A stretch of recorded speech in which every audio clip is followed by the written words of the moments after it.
ask you to just use your imagination to go into the future and to see your life, not where it's at right now, but to go into the future and see the divine possibilities. You know, that's what we're talking about here. The divine possibilities of what your life could be, not what it is right now, but what it could be, what you could be doing, what you could have, what how many people you could be helping, just to go into the future and look at your life uh, extra large. You know, you got to be careful because life, it's kind of like you throw your t-shirt in the in the wash, and what happens? You started off with extra large, all of a sudden it shrunk down to a small, right? So life is always going to try to take you from living extra large to living a small life. And so what I ask you to do is just go in and see your life extra large. Like look at your life right now and say, wait a minute, somehow life has reduced me down to wearing small t-shirts when I should be living an extra large life, right? And and so I ask you to just to look at that and use your imagination, because that's what God gave you. Because sometimes it's hard. It's like, man, things are so tough. I can't see anything getting any better. That's why God gave you an imagination. As long as you have an imagination, I don't care if you're in hell. I don't care where you're at in your current state of life. As long as you have an imagination, you're never, ever, ever a victim. You can create a way out of where you're at. Okay? And the first step is what we began the series saying, is telling yourself over and over and over again, no matter what you're trying to achieve, whether you're trying to achieve a dream that you have for your personal life, whether you're trying to achieve a dream for your church, your ministry, whether you're trying to build a dream for your dream business, whatever it may be that you've set a dream, maybe to become a millionaire, multimillionaire, decamillionaire, a billionaire, a trillionaire, whatever you set your heights at, your dreams on. What I'm asking you to do is just look at it and say, it's possible, it's possible, it's possible. Once you get that mentality, you begin to remove the limitations on your own mind. Now, a lot of people don't realize that they have limitations. And they think that, wow, you know, I'm a big thinker. I'm thinking really big. I don't have any limitations. I don't have any belief systems. No, not me. I can't be me. But here's what I'll tell you. If you have limited belief systems, you live a limited life. And freeing yourself from limited belief systems and having a belief system that says all things are possible, that my potential is unlimited. And my potential is bigger than my current circumstance. My potential is bigger than my current life conditions. As soon as you get into unlimited possibility thinking, then man, your life begins to shift and your life begins to change. Now, many people don't think that, but let me show you. I'm gonna show you how you think limited, but you don't realize it within yourself. So let's do a scenario here today. Okay, let's say this. Let's say that I said to you, and you're watching, I can help you lose 25 pounds within 30 minutes. Yep, I can help you lose 25 pounds in 30 minutes. I mean, right now, I can help you. In 30 minutes from now, you be 25 pounds lighter. How many of you like that? Would you like that to happen? It's gone. Okay. Now let me ask you something. Is it possible for you to lose? That's what I'm asking. Is it possible for you to lose 25 pounds in 30 minutes? Yes or no? I want you to put down, if you're watching this, I want you to put down in the chat. Do you think it's possible? Well, let me see. Let me see. Go ahead, put it down in the chat. If you think it's possible that I can help you lose 25 pounds in 30 minutes, in the next 30 minutes. Put down there if you think it's possible. 25 pounds. That's what I said. 25 pounds. Now, see, most people will say, no, that's impossible. It's impossible for me, for you, to be with you here and for you to help me lose 25 pounds in 30 minutes. That is impossible. Yeah, that's because you're thinking inside of a box called limited belief system. If you can't see anything inside of the box, you think it's not possible. But once you free your mind and say, well, what if there is no box? Because you're thinking, well, what's he going to do? How is this possible? Well, if I think outside the box, I can guarantee you I can cause you to lose 25 pounds in 30 minutes. You say, how can you do that? Well, I could chop off your leg. I could take an axe and just like you cut down a tree, I could just chop off your leg, and now you have no leg, but you lost 25 pounds. now I know that seems a little extreme, but I'm trying to get you to see. Wait a minute. There are ways of making things happen, but sometimes in our life, right? We see in this little tiny box. And if you think about it, all of life tries to shrink us in thinking inside of a box, right? Look at everything. I mean, our houses, they're boxes, right? Our TV sets are boxes. Our computers are what? A box. We go to a bed, and our bed is what? A box. You jump in a car, and the car is a what? It's a box. So mankind tends to think in what? Got to stay inside of this box. And then you go to, you jump in. I don't know about you, but in kindergarten, they gave me something. They said, here, I want you to color this picture. And so I just start scribbling all over the place. And my teacher came in and said, Keith, that you can't do that. You got to make sure you color inside of these lines. And see, that's what people want you to do in life. Everybody wants to stay inside of their box. Everybody wants you to color inside the lines. And it's the people who color inside the lines that end up doing hardly anything in life. And what you'll find is the people who say, why do I got to be in this box? Why do I have to be this? And trust me, religion will try. Oh man, religion is the biggest box you could ever be put in.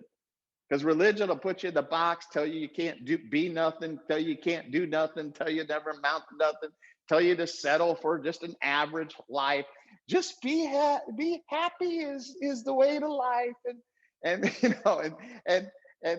they'll try to make you think that the only thing in life is spirituality. That's it. They try to put you in the spirituality box, and that's all that matters in life. It's just the spirituality box. And so you've got all these pressures trying to put you inside the box. And really the reality is you can't put God inside of a box, right? God many times is not even inside the box. God's always outside the box. Because God doesn't think with limitations. God doesn't think boxes. God thinks really big. God thinks really creative. And so anybody who's done big things in life, you'll find that they all said, what? They all said, why does it have to be this way? And why can't it be outside of these lines? And so here's what I'll tell you. Whenever you have a limited belief system, you'll be disempowered. You won't be empowered. And then what? You won't take any action. But once you begin to embrace an unlimited, all things are possible belief system, what's that do? That empowers you to take action. So you're either being disempowered by your limiting thoughts, or you're being empowered by possibility thinking, which causes you to take action, color outside the lines, and do something in life that's extraordinary. So that's why we've been talking about it's possible. We got to take the limitations off your mind. Then the second message I told you, I said, it's necessary. It's important for you to do the impossible so that you'll be a model to others to say, wow, if he did it, I can do it too. You'll become an inspiration, your life, not just your voice, not just telling people and preaching to people and teaching to people, but they'll just look at you and see the model and say, wow, if that guy can do it, if that lady can do it, I can do it too. It's necessary because we need to be a model. It's necessary because there's other people who need what you have. There's a problem that you're called to solve. There's a need you're called to meet. If you don't do it, it won't get done. It's necessary. And then the third thing I told you, it's up to you. If it's to be, it's up to me. You know? And we've talked about taking responsibility. Stop blaming it on God, the devil, geography, the economy, and start looking yourself in the face and say, hey, it's up to me to make this manifest. Me and God together are co-creators. God needs you to manifest your dream. Then the next thing we said, what? It's going to be hard. It's going to be hard. And we start talking about, hey, Jesus said there's two roads, right? There's the narrow road and there's a broad road. The broad road is the easy way. Everybody wants to go down the broad road. That's where it's the blind leading the blind. Then he said, wait, there's a narrow road. There's a road that few people will take, few people choose. This road leads to abundance. This is living the abundant life. This is thinking outside the box. This is where possibility people, this is where they choose to travel. And so, you know, one of the things I was thinking is, you know, when talking about it's hard, is you really think about it, it's hard no matter which path you choose. It's hard if you're going to choose to go with the crowd. It's hard. The crowd is middle class living. The crowd is living paycheck to paycheck. That's the crowd. That's the masses. It's hard living middle class in a poor life. It really is. And yet, when you decide to set a goal, wait a minute, I want to live wealthy. Wait a minute, I want to become a multimillionaire. Hey, wait a minute, I want the finer things in life. I want a better life for myself. And when you start setting a goal like that, right? Guess what? It's hard too. You got two hards.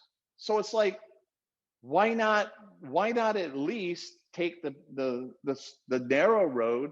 Yes, it's going to be hard, but you know, at the end of the day, brings us to our final point. You got to tell yourself, it's going to be worth it. It's going to be worth it.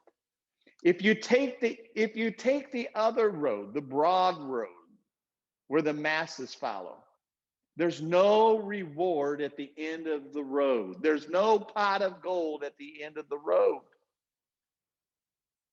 But at least on the other road, it's going to be hard, but at the end, it's worth it. There is a reward at the end. Now think about it. Think about it. Hebrews 10:35, my favorite scripture. Therefore, do not cast away your what? Confidence, because it will bring you a great what? Reward. What's the writer saying? The writer is saying that when you hold on to your confidence, because what's going to happen on your journey to achieving your dreams? Yeah, it's going to be hard. It's going to be tough. It's not going to be easy. You're going to have to maintain a confident state, a possibility mindset that tells yourself, this is possible. I can do this. If it's to be, it's up to me. I got to keep moving forward. I got to keep taking action. Right? And so it says there, don't let go of your confidence. Hold on to it because it will bring you a great reward. What's he saying? At the end, It'll be worth it. There's a reward at the end of the narrow road. There's a road at the end of all your hardships as you're trying to improve your life, better your life. And I want you just to say it with me today. It's worth it. It's worth it. It's worth going for it. And one of the things that I've learned is you got to keep your eye on the prize. As you're going towards your dreams, you got to keep focused on the fact that there is a reward for this. You got to keep your eye on the prize. As soon as you get distracted and take your eyes off of what you see inside. So you're imagining it as possible. And what's going to try to happen to you is that you're going to be tempted to think that it's not possible. You're going to be tempted to take your eyes off the prize. And as soon as you take your eyes off the prize, you're going to become disempowered, unmotivated. You're going to quit. You're going to have thoughts of giving up. And so what you always got to do is you got to keep your eyes on the prize. Let's tell yourself that. I got to keep my eyes on the prize. And as long as you keep your eyes on the prize, you stay motivated. Okay, I got alligators all over. I'm in a swamp. I'm swimming. I can't be looking at the alligators right now. I got to look at the prize of getting across this swamp and getting to my promised land. Why? Because there's always, from where you are to where you want to go, there will always be a swamp in between. You know, it's why it's called Paradise Island. You know, because there's water all around it, and you got to pass through the water to get to paradise, right? And you got to keep your eyes on it and keep moving forward, or else if you're halfway there and you lose sight of the island, be like, wow, okay, I surrender, and you just drown, or you get eaten by the alligators. The circumstances of life, the pressures of life come and they eat you up and they devour you, and then you just give up and you settle for a life that's way below what God has for you. You settle for living in the swamp where there's just gators, snakes, and mosquitoes. That's right. That's right. That's middle class living for you. You got a bunch of gators, you got a bunch of snakes out there who want to rob from you, steal from you. You got a bunch of mosquitoes, they attach themselves onto you and they suck everything out of you. They suck the blood, suck the life out of you. That's all that's in a swamp. So don't look at the swamp. Keep your eyes on the prize. That's what Jesus did. And the scripture tells us, it says, for the joy that was set before him, he endured the cross. There is no joy. There is no joy in a cross. There's no joy in that. Oh boy, today I get to get nailed on the cross. Yay, rah, hip, hip, hooray. No. There's no joy in the cross. What was the joy? The joy was that he would be seated at the right hand of the Father. The joy was the reward of going through everything he had to go through.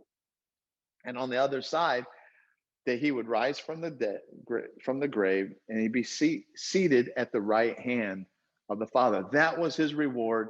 And then he would bring many sons to glory. So the reward that Jesus would receive was being seated at the right hand of God, number one. And number two, right, that God would expand his family. The expansion of the kingdom was the reward.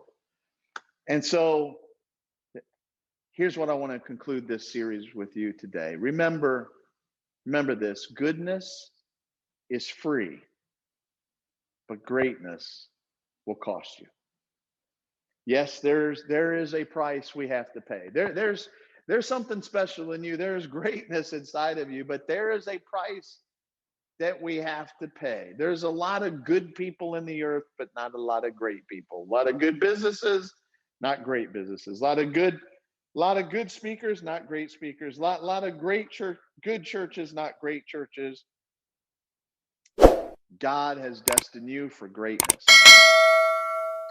But in order to become great, there's always a price. There's a price that has to be paid for greatness. And you have to realize that when you exchange the price, the price tag is preparation. The price tag is going down the narrow way. The price tag sometimes is relationships who don't want to go where you want to go, who want to stay stuck where they are. There's a price tag that comes with having to disconnect with people that you wish would come with you, but they don't want to come with you, and you can't force them to come with you, and you can't hang out with them if they want to continue to pull you back into their level of living, their level of thinking. There's always there's price. There's money prices that you have to pay. There's time, there's effort, there's energy, there's price. All of these things are prices you have to pay to get to where you want to go. And the question is, do you want to be good or do you want to be great? I know you want to be great. I know that's what you really want. So I want to encourage you. It's going to be worth it. It's possible. You can do this. The dream that you have in your heart, you can do it, right? And it's necessary. It's so important. God didn't put that in your heart for no reason at all. So it's necessary for you to do this. But it's also up to you. It's up to you. What are you going to do? What are you doing daily to move yourself toward that divine possibility? You got to ask yourself, I got to keep doing something every single day to move me to that divine possibility. And you got to understand, man, it is going to be hard. It's not going to be easy. God never said it would be easy. Never, never, never did he say this. You follow me, and it's just going to be easy, easy, easy. You're going to have no battles. You're going to have no haters. No, he never said that. He never said that. It's going to be hard. Your journey to manifesting your dream, it's going to be hard. So just suck it up and just say, this is just part of it. It's part of it. So I'm building strength. And in one season where it's hard, I'm building strength for the next season. I mean, there's some things that I've gone through, and I'm like, when you're in it, you're like, man, why did I have to go through all of that? But then as I continue to move towards my dreams, I run into more challenges, more trials, more, other things. And the higher you climb, it's not like they get easier, they get smaller. Sometimes they get bigger.